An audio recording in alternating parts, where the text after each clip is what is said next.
What's going on, guys? This is No Filter, a Nintendo podcast. I'm your host, Wizrad, and this is episode 18, being recorded on July 30th, 2018. Yes, finally, number 18 here. Wow, it's been a while since my last one, actually. It's been a couple weeks, but trust me, I have been playing a ton of games. And you're going to be seeing a lot of those over the next few days, actually. I have 4 reviews coming up soon, and I got to start doing a little bit more topic videos as well. But again, life's just been super busy, and then whenever I do have my downtime, I have a ton of games I want to review and take a look at. I want to show you guys, so I have so much stuff going on. So let's just jump right into this. I have a few games I want to talk about here, but the rest are going to be in reviews. Full reviews you'll see that I will upload very soon. So first game I want to talk about is called Paranautical Activity. Paranautical, man! Sorry. Paranautical Activity. So this game is a little bit interesting. It's a first-person shooter, which is pretty cool. It has the blocky aesthetic, which I think you see a lot of these type of games coming out now, especially from independent developers that kind of mimic the Minecraft, but the Minecraft aesthetic with very blocky, everything like that. It's basically like you're playing like a 8-bit game, but in 3D, which is actually kind of cool looking. So you're basically, you go through dungeons. Think very similar to like old school Doom, or how you see these roguelike first-person shooters. There's another game actually that came out this does remind me of, which is Immortal Redneck. But basically, you're just playing as a dude. You get to choose the weapons that you get to play with, and you're running through these square dungeons, going from room to room. Each dungeon will have a different sort of a trap or a level design within it. So basically you just have to kill all these enemies, go to the final boss, kill the boss, move on to the next level, and keep moving up from there. It is roguelike, so every time you die, you will start from the beginning. However, you do unlock some things as you're playing, but not too much of it really does carry over, which is a huge missed opportunity in my book. My favorite part about roguelike games is when it's randomly generated, meaning every time you play the game, it's going to be something different, which this does, and it does it pretty well for the most part. Although, after not even too long, you do start seeing a lot of repeat elements and stuff like that, so it could definitely be a little bit better, but I do like that it's randomly generated. It's never starting the same or anything like that. So like you continue like that, but every playthrough, it's not like you're actually really building up anything for the next playthrough, and that's what I don't like. That's what I want to see. I want to see a constant progression. Even if you're dying at the same spot every time, there's going to be some progression in what you're getting and what you're doing and how you're going to improve yourself the next time you play. You know what I mean? And that's something this is sorely lacking in this game, and what really is sort of the nail in the coffin for me. I want to go like that deep on it, because honestly it is kind of a fun game with how it is, but you can tell it is also a very low budget effort. For example, when you're shooting, you do have the reticle. It's cool. It works fine. However, there's no bullets coming out of your weapon, except for some of the larger weapons like a cannon. You don't see the actual bullets. There's not like any recoil or anything like that. A lot of it doesn't have sound effects, so it's an interesting kind of game to kind of go into, because you can tell that this would basically be like a pre-alpha game, so clearly this isn't complete. However, with its $9.99 price in Canada, I think that'd be like $7 in the States. Yeah, I could see why people would still want to pick the game up. Like it does have, first off, it is very difficult. And I love that. That's probably the best redeeming thing about the game, is the difficulty, and how every room you go into, don't expect to go in there guns blazing, you're going to beat all these people. No, it is tough. These enemies are ruthless. You have a certain amount of health. You can gain other health from unlocks and items and stuff like that, but it's something special. As far as the actual gameplay, I think it's just 4 different loadouts that you can use. One that's basically just a shotgun, which is awesome, and if you choose that one, you have, I think your side is a cannon, which is pretty cool, so it's like a side weapon which is a little bit stronger, that's good for attacking bosses. But with that, you get a certain amount of life. But if you go to, say, a different weapon, you might get more life to start off with, but the weapons might not be as strong or might be more precise, so harder to kill more enemies with. So it all kind of balances out like that, and I do like that. I do appreciate that. So sometimes if you're trying to, or if there's another option for like a crossbow one, where basically you get lower health, you also have a crossbow which shoots slower, but only one shot at a time, very precise. But when you play through the game with a crossbow, it's actually really cool, and I like that you have all these different loadouts that really feel different. You have to play different, play more cautiously, or play quicker. I do enjoy that. But yeah, that's pretty much the game. You move through, the bosses are pretty cool, but they're all kind of the same thing. You just jump, dodge, move around from them.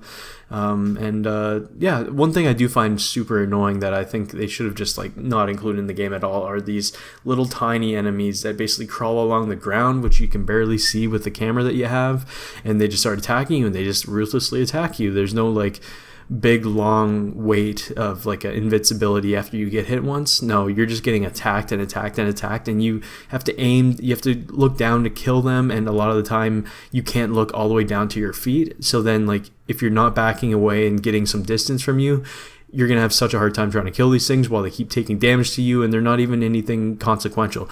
That was one other thing that kind of annoyed me about it, but I think I've said enough about paranautical activity. Again, if you like these type of first-person shooter games, and if you like the idea of the roguelike element kind of put in there, this might be a game that you might want to enjoy. However, for me right now, I would say maybe wait for a sale. But if you're going to pick up this game, clearly it is a little bit early for when the game came out, but there wasn't any like crashes or any big bugs or anything. It's just some of the stuff wasn't polished. It maybe just ran out of money and didn't have time to animate some of this stuff. Who knows? But that's paranautical activity. Next game I wanted to talk about is one I talked about in the last podcast episode, but because I won't be doing a review for this, I felt like I wanted to talk about this one more time. It is Airmail. So this game is very similar, again, like what I said in the last episode, to Pilot Wings. So just again, very quickly, if you like Pilot Wings, I think you're going to like Airmail. I would suggest maybe waiting for a price drop. I don't think there's anything urgent that you need to play this game right now, but it is fun. It is good. I think it is on iOS as well. However, obviously, when you're playing with Switch, I think it's a lot better than using a touchscreen. Tons of missions. The flying feels pretty good. A lot of speed in there. They do throw in a story there, but it's really nothing like too crazy or anything like that. Some of the locales look pretty nice, and it's a decent game. If you like Pilot Wings, this might be a game you want to pick up. So, only if you're a big fan of Pilot Wings. I feel like if you're even just like, kind of on the fence about it, you're probably just gonna want to skip it, but. Next game I want to talk about is called fill-a-pix Phil's Epic Adventure. Sorry, fill-a-pix Phil's Epic Adventure. I'm having a tough time to read that, but so basically fill-a-pix, I did talk about another game from this developer recently. It's basically a different version of sort of a Sudoku, but basically you're just filling up a blank canvas. On the canvas, you have numbers that sit on that canvas, and that tells you how many blocks in a square of 9, basically. So 3, 3, and 3. How many of those are filled in? So basically, you can go through, you turn one of the blocks white or black, and then you kind of fill out a whole picture, and there you go. There's one puzzle. It is a unique kind of take on a puzzle genre like this, and it's really great. For what I was doing is I would be watching TV or I'd be watching Netflix, and I'd be playing that at the same time. There is no time limit, which I love. I hate when they put time limits on stuff like this, because a lot of the time I'll just like have it open. I won't even be paying attention to it for minutes at a time. Then I'll go back to it and play it, but then all of a sudden, oh wow, I'm at 20 minutes for this puzzle I've barely played so far. Stuff like that you see in like Picross 3D, for example.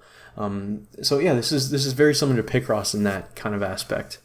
But one thing I think is cool too is that they have this option where basically your cursor, instead of being just one over this grid, it's actually a block of 9. So if you go to the center of that and there is, say, a 9 on the square, you hit that 9 and all 9 of those blocks in that 9 square is going to fill up. Because again, whatever number it is, that means all the, including that and all the blocks surrounding it, meaning the corners, sides, and the top and the bottom, are all going to be colored in. So if you see a 9, you hit that, it'll be all 9. If you see a 0, that means none of them are blocked, and then you can hit that again and it'll fill in itself as an X.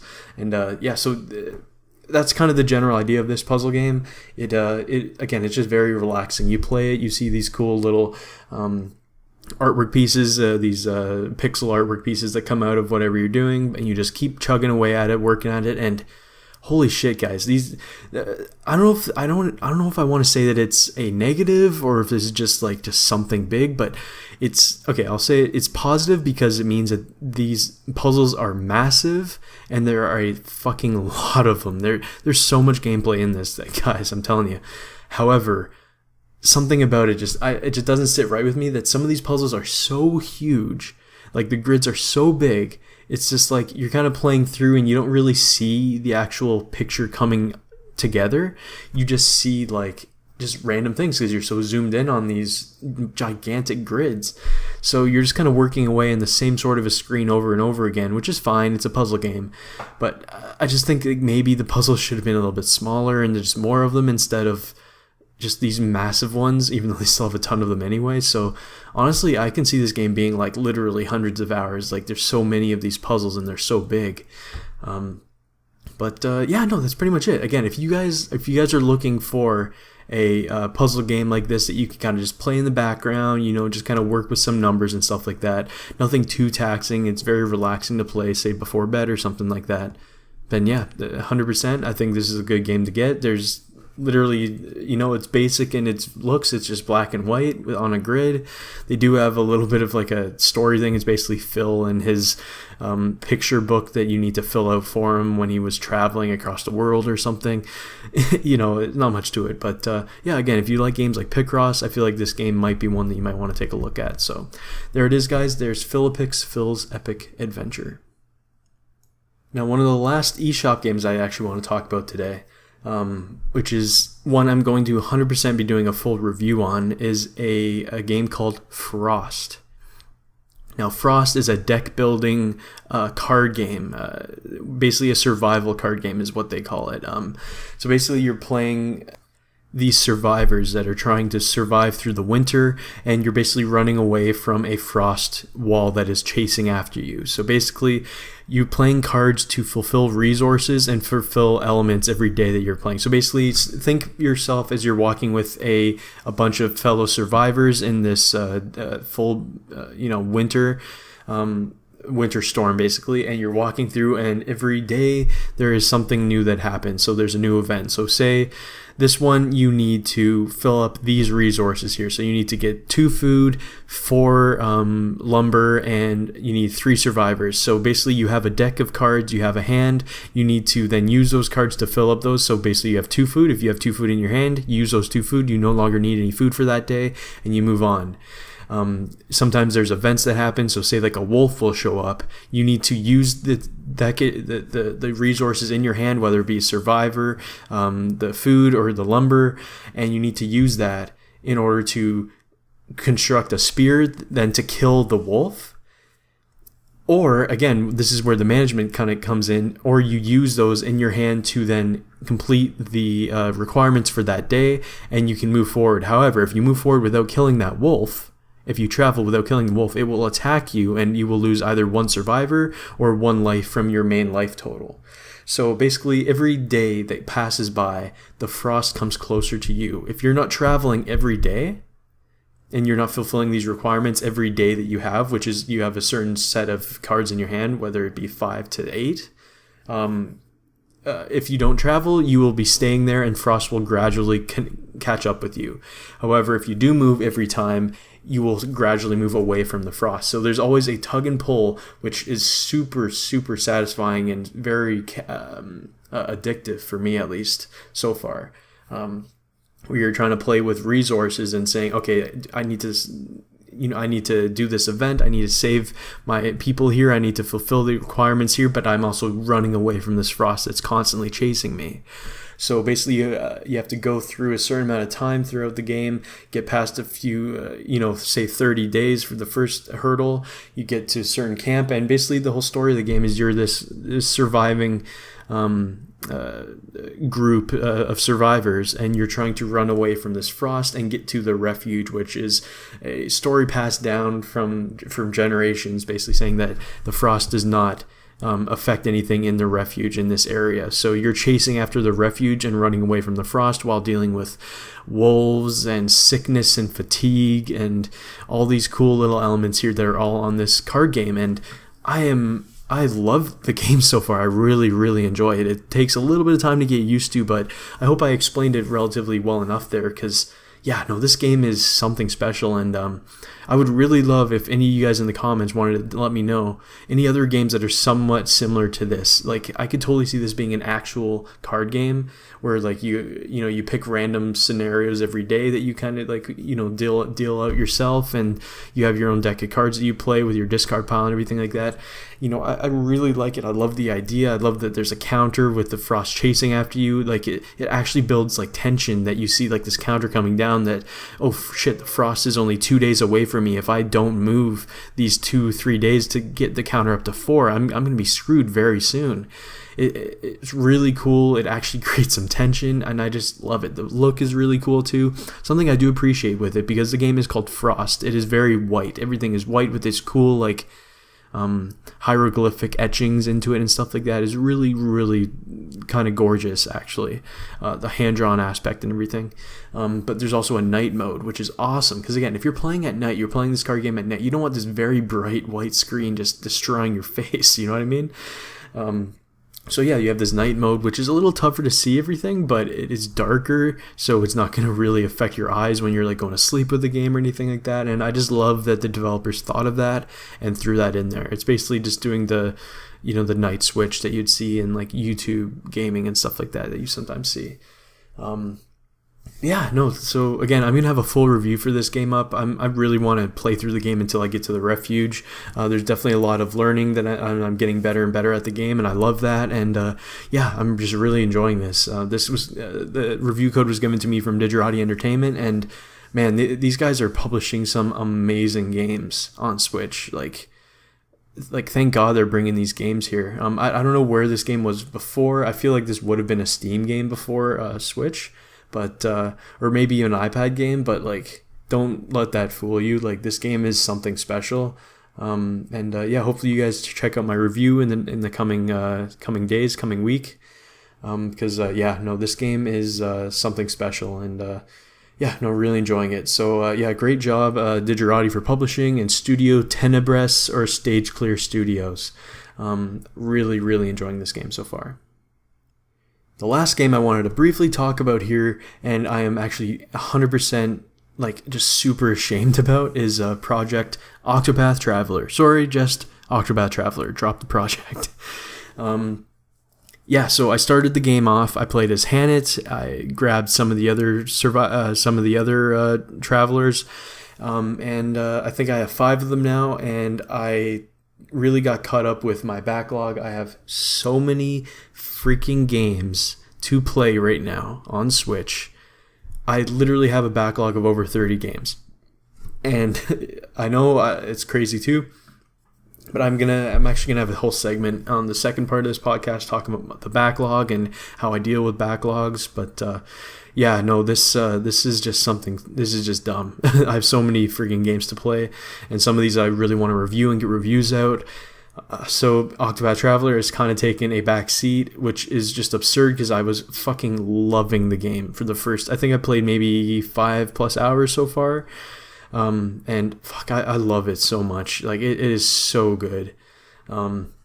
The combat system I am in love with. The visuals look great. However, the one issue I do have with the visuals, I feel like they made too much of a grainy look on the edges, where they kind of fog out everything on the edges. I feel like the world's so gorgeous. Why did they have to keep focusing just on the center, I feel like I wish there was like a toggle that you could turn that off, or if you can just kind of reduce the the opacity or whatever, or increase the opacity so you don't see it as strongly. I don't know, whatever. But the game itself, I've tried a lot of these different heroes so far, and I'm liking a lot of their stories, and I just can't wait to see how it all kind of comes together. Again, the combat's great. I love the worlds. I love the voice acting's really good.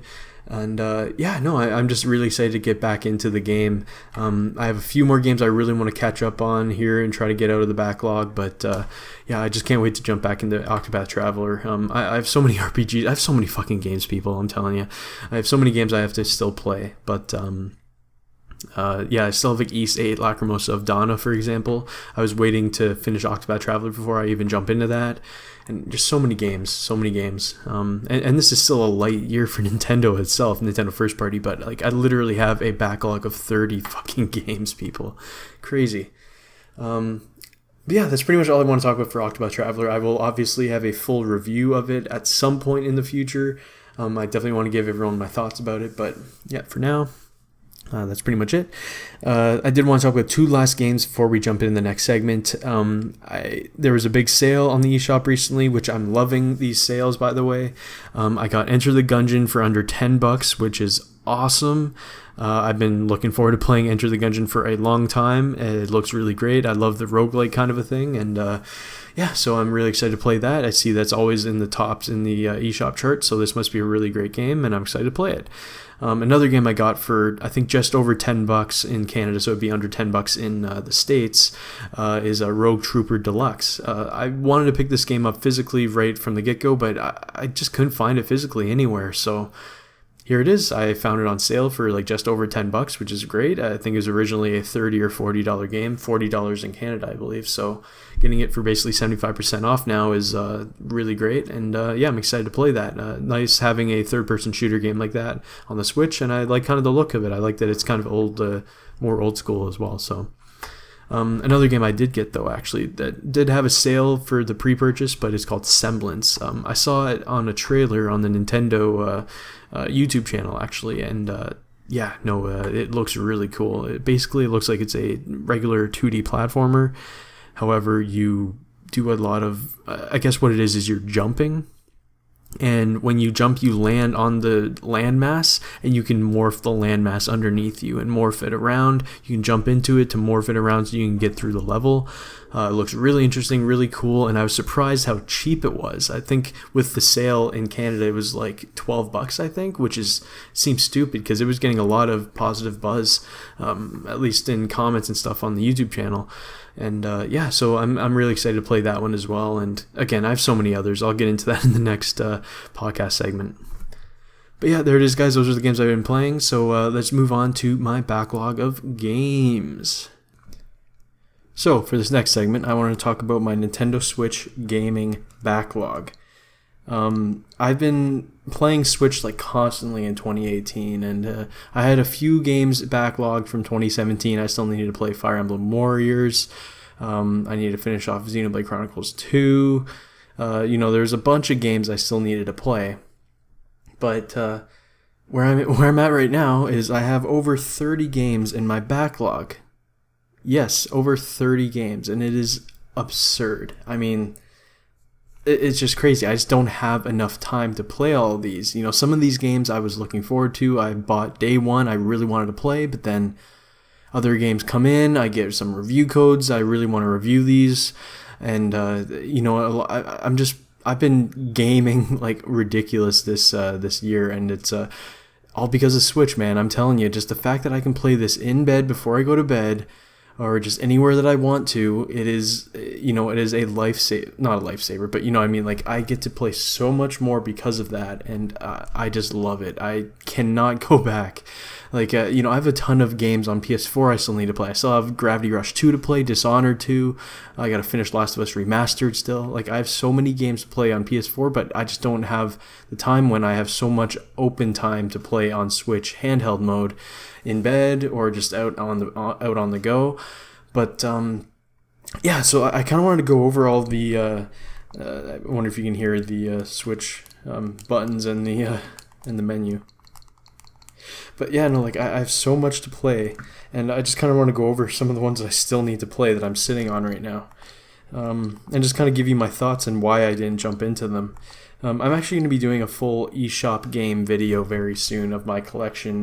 My one year game collection for Nintendo Switch was a pretty good video. It has quite a lot of views on it. A lot of people like to watch that kind of stuff, and that's honestly one of my favorite videos to do is just of the collection and talking about games very briefly, because some of the best gaming videos I like to watch are just of hidden gems and other games that people want to talk about briefly just to see if I might be interested in them, and those are usually my favorite ones, so I love seeing that kind of stuff.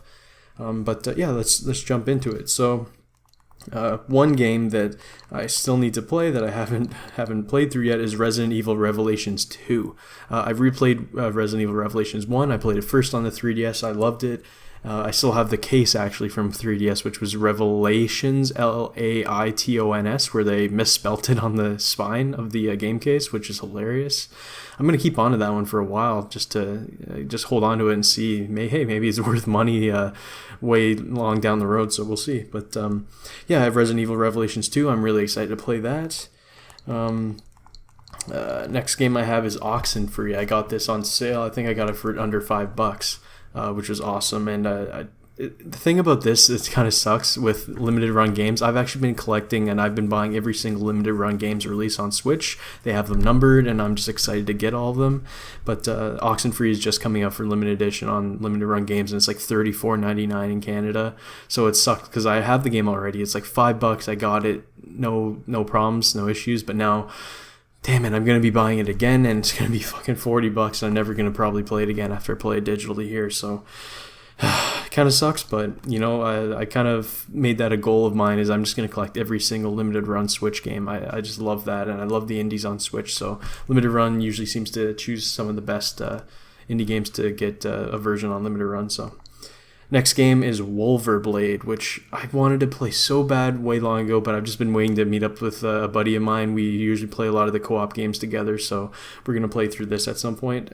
Phantom Trigger is another one. I got it on sale, and it looked pretty good. I liked the look of it, so I've been looking forward to playing that. Another is Pan, A Tiny Big Adventure. I played that for like very briefly. It was a little bit slow, so I just kind of got caught up with some other games. I only played maybe like 10 minutes of it, so I'm going to jump back in. It looked very pretty, so it looked very cute too, so I'll be playing that. Sonic Mania. Seriously, I bought this so long ago. I think first day too, I played one level of it and I got caught up with some other stuff, so I definitely got to go back and play that, especially with Sonic Mania Plus coming out recently. Blossom Tales, The Sleeping King. The first few podcasts of No Filter Nintendo Podcast actually had intro music that I was using, and that was actually from the composer of Blossom Tales, which a lot of people were very happy with the music in it, I hear, so I'm really excited to play that game as well. Mulaka, which I just can't believe I haven't played this game yet. I was hyping up this game so much, I was so excited to play it, but it just got caught up with so many other games coming out around the time, like Elder Scrolls and all this other kind of stuff, and I was playing that at the time, and just Mulaka just got pushed to the wayside. I just can't wait to jump back in there, like a full 3D action platforming game. I'm really excited to play that. Another game which is coming out again for fucking limited run games as well is called Thumper. It sucks that I get these games and I'm going to be getting them again on limited run, and paying twice for them, but I hate doing that. But, you know, just to get it physical, I've heard really good things about Thumper, so I'm really excited to play that. Slime Son, I did play the original. I beat the whole first game, awesome game on Switch, and they actually just released new DLC. I believe this one is the Blackbird's Kraken. Yeah, it was Sheeple's Sequel, which I beat already, so I played that, but it's Blackbird's Kraken, I think, or maybe it's Sheeple's Sequel is the recent one, I don't know, but there's recent big pack of DLC I still gotta play. What else is there here? Earth Wars, so this was something crazy. This was, I think it was RGT85 brought my attention to this game, and the day that I watched his video, I went out, I think I was at a Toys R Us or something, I think I was just taking a look at their bargain bins or something, and yeah, they had Earth Wars. I think they called it Earth Force or some different name, actually, but it was physical on PS4, and it was $34.99, I believe, but then on eShop at that same time, it was like $4 on sale, so I was like, hell yeah, I'm getting that game. But again, I just haven't played it yet. I just got it on sale, but I definitely do want to play it very soon. What else? a few others here. One is called Aegis Defenders, Aegis, and this is a game I've been looking forward to playing for a long time too. It looks beautiful. I played the demo and I was hooked, and I bought it right away, which is very different for me. I don't usually do that with demos, but I'm really excited to play Aegis Defenders. Next is The Fall Part 2 Unbound. I actually have a review for The Fall up on my channel if you want to take a look. The first game. And after playing that first game, I was like, man, this is a really good game. I really want to see where it takes it. And so I'm excited to play The Fall Part 2 Unbound. Next game I got is Bloodstained Curse of the Moon. I don't think I've ever played a Castlevania game. I know that's probably a sin. I know everybody, it's hugely regarded. Everyone loves them, but I just don't think I've ever played one. So it's going to be interesting playing Bloodstained as the first Castlevania quote-unquote game. So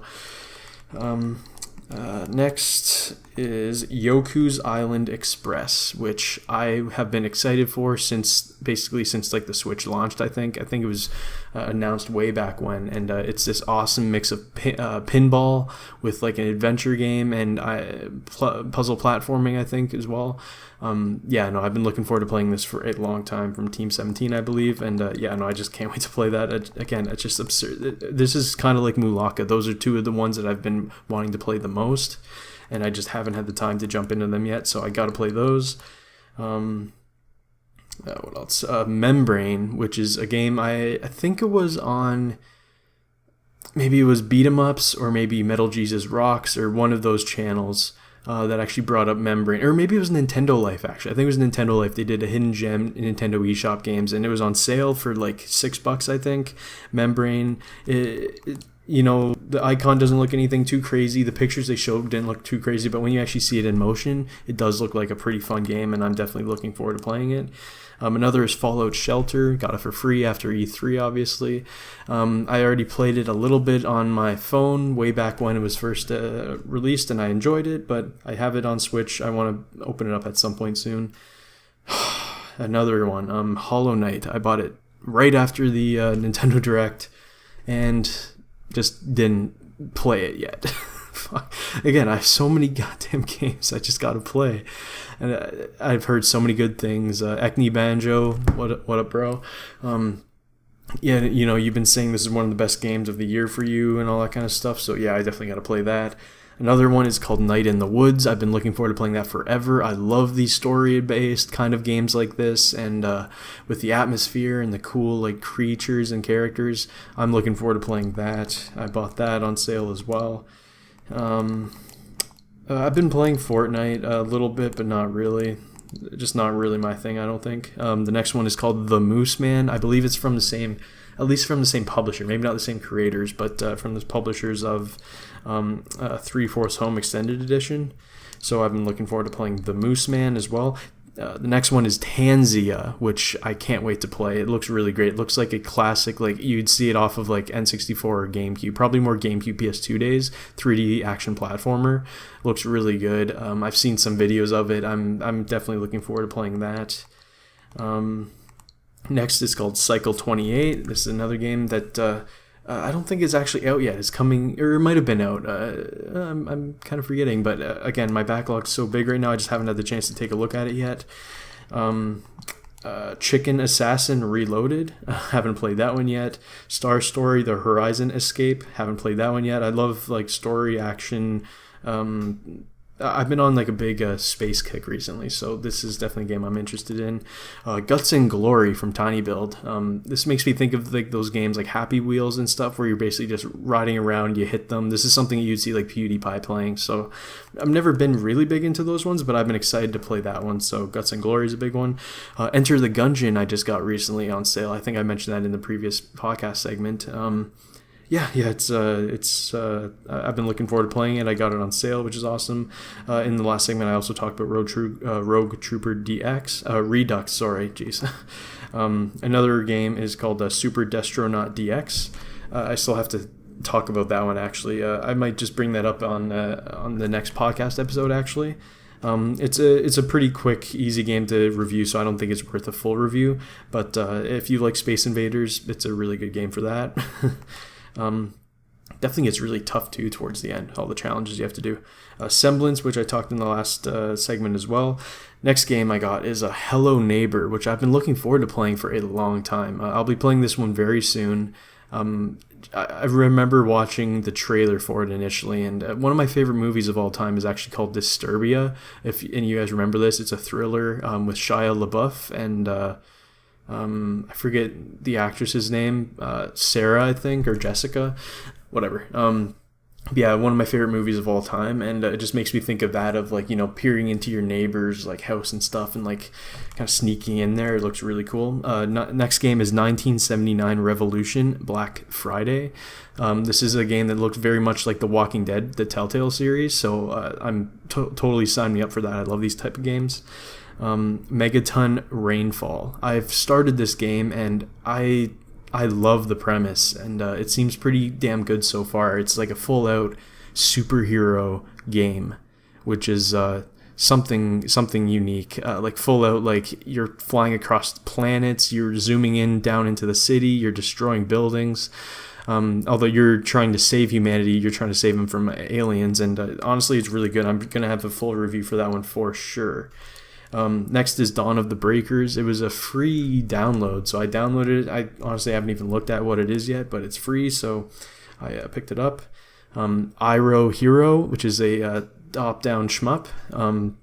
Definitely looking forward to playing that one. I just love being able to play a game like that before bed, just kind of mindlessly shooting and killing some things. Next game is Void Space Racing. Yeah, that's quite a bit to talk about here still, but Void Space Racing is a interesting racing game. I'll say if you're a fan of racing games and you want to see something a little bit different with control-wise and physics-wise, this might be a game for you. It's a little bit basic, but I enjoyed learning and improving my skill with zero-gravity racing. Next game is called Muddle Dash, and this one is purely for co-op. You cannot play just by yourself, and I haven't had the chance with someone else yet. However, I did basically just use two controllers, and I just used one and just let the other one kind of follow behind just to see kind of what it is, and it's definitely cute, it's cheap, and I like that it's a co-op game, but I got to give it a go co-op first before I really give my thoughts about it. Paladins, I played one game. I destroyed. I actually did really good. I think I was second best out of everybody on my team and the other team. I actually really liked it so far. I've never played Overwatch. Just a lot of these type of games I just don't really get into. I have so many other games to play. Staying with like an online one like this nowadays just isn't my thing. But yeah, I definitely liked what I played so far with that. And the rest I talked about in the first segment of No Filter Nintendo Podcast episode 18 that you guys are listening to right now. So I have a few of these I still need to talk about. Those will be in upcoming videos, but yeah, that is my backlog, and as you guys can see, that is a fucking lot of games. Here, let's see if you can hear me scrolling through the whole menu. Boy, I got a lot to go ahead, and a lot of them will be coming up in reviews or in discussions on No Filter Nintendo Podcast. So, yeah, make sure you tune in and let me know what you guys think of the reviews, and if you're interested and if you've been playing any of the games. Yeah, let's get on to the next segment of the podcast. All right, so the last segment, I just want to talk about one of the more creative Nintendo YouTubers out there. Obviously, you guys have probably known him formerly as WeFolder Josh, and then TheBitBlock, then Nintendo Beyond, and then back to TheBitBlock. Yeah, the guy's definitely something's going on in the brain there, but he definitely a creative genius in some ways, I'd like to say. Just very creative, puts a lot of effort into his videos, and yeah, definitely a good creator, even if he's kind of stupid in a lot of ways, just in politically and how he treats people, and I think he's bipolar or something like that. But again, not to trash talk or anything like that.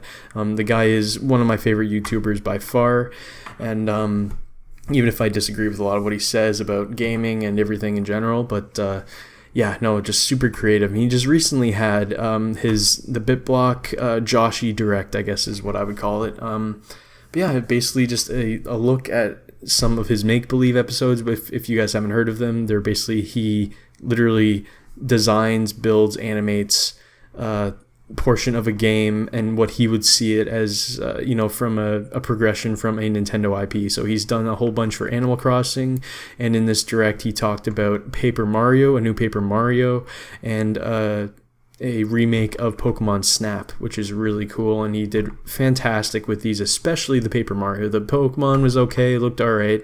Animal Crossing, it looks the same as all the other ones he's done. But yeah, the Paper Mario looked amazing. The animation, the music he had with it, the locale looked pretty cool. A lot of work put into that. I'd highly suggest you guys go take a look at his video. Heck, just cancel off the podcast right now, whatever. I'm just going to be talking about the rest of his direct here anyway. But yeah, no, I just think it's really cool that he has this whole thing where he made his own direct, had all these announcements to bring up. I think it might have been bad for his channel holding off on so much of this stuff throughout the year, but he has the Fold episodes coming back, which, if you guys don't know, it's basically just him with a few friends playing games, and those are a blast because they have really great chemistry, him and Nick and this this guy Dan, who I've never actually watched before on his channel, but apparently he used to be there in the old days. They just recently put up a Wii Sports Resort video, actually, of just them playing it, canoeing, and it's hilarious, and it's just so good, and just brings me back to the days of Wii where he was like so positive, and it was some really good content in that way. Yeah, highly suggest you guys take a look. In the presentation, he also announced that they have he has a new Project Pikmin episode coming up for summer, which is really cool. Which is basically he did like sculptures of Pikmin and new creatures and like what they could be doing, and does like still shots of them, panorama shots and stuff like that. And yeah, no, really, really creative, and like honestly, like when I see that, it makes me want to go and do that too. It's great, and just to have those little figures that you created of like imaginary creatures, it's just super cool to see a guy who's this creative making stuff and actually going through with it, and putting all this effort into it. It's really cool to see, and just making it a YouTube video. Other thing he's bringing back is actually ASMR. Nintendo Beyond videos, which are pretty cool. That's like super soothing and relaxing. It's cool to fall asleep with, and he usually goes over some cool like Japanese magazines and stuff where you look at some pretty cool Nintendo related pictures and stuff like that for games. And so that's pretty cool to see coming back too. What else is there? But yeah, like again, going back to the Paper Mario, the music was so cool. I like the sort of dark jungle aspect to it. He did full animation, really cool. The Pokemon Snap make believe was interesting. Just kind of up-resing the same thing that happened in the N64 game. I would hope if they ever did a Pokemon Snap, they'd literally make it like a brand new Pokemon Snap with like all the new creatures as well. Because let's be honest, like nowadays, if we're just going to be playing Pokemon Snap, it can't just be the first 150. It just can't do that. So it'd be cool if they did that with maybe the first like 3 or 4 generations, maybe. And then DLC the other ones. That's probably what would end up happening. But I like the idea. It looked pretty cool. I don't know. I still feel like it probably would have worked best with the Wii U instead with the gamepad. I feel like that would have been absolutely ideal. Switch still would be pretty cool with the Joy-Cons and the motion and stuff like that, but I don't know. We'll see. The last one, which was the Animal Crossing, it's pretty cool. He's a big fan of sharks, I know, from watching his channel, so he had these cool new shark people he showed off, which looked bonkers, but honestly that makes me think that's something totally what that Nintendo would do, and I think he really has that. I think he really understands where they come from design wise. Even if something looks sort of out of place, it really will blend in and fit well. The rest of it looked alright. It's just kind of a stationary, almost like a Project Pikmin thing, but he was just kind of scrolling through it and stuff like that, and showed some new like food and stuff like that, which is pretty cool. But yeah, I just want to see a regular Animal Crossing thing. The Animal Crossing make-believes don't excite me as much as the Paper Mario one did, but really cool idea. Again, like just to have a Joshy Direct. Again, Joshy Direct sounds funny, but just to have a Direct like that, and not really have to deal with any other restraints, and just kind of seeing how he can make an exciting presentation that sometimes Nintendo can't even do. You know what I mean? So it's pretty cool to see that, and I'm excited to see all this content coming out in the near future. So good on you, TheBitBlock, Josh. Good job. And hopefully you brighten up a little bit with games, because clearly you're not in a happy mood with games for the most part, and just not giving games a chance. So, in fact, maybe watch this and go listen to my backlog that I just talked about, or some of the games I reviewed. I'm sure there's a lot of the games in there that you'd actually be really interested in playing, especially Hiroki, actually, which I reviewed at the start of this podcast. That's one game for sure that I think you'd actually really enjoy, with how colorful it is. It reminds me a lot of Donkey Kong Country and visuals and sort of physics. So, anyway, that's my thoughts about the BitBlock Joshi Direct. And there it is, guys. That is No Filter and Nintendo Podcast number 18. I hope you guys really enjoyed this. I tried to make this one a little bit longer than normal. I had the full 2 segments and a bunch of games I wanted to talk about. Again, let me know if you guys actually listen right through to the end. I know these are long. Usually for podcasts for me, I'm either at work listening to podcasts, or I'll be driving back from work or something like that, or I'll be jogging or anything like that. Sometimes just like laying in bed with a podcast on in the background. So let me know how you guys listen to podcasts. That'd be pretty cool to see. But after that burp, thank you all for watching, and I will see you all next time.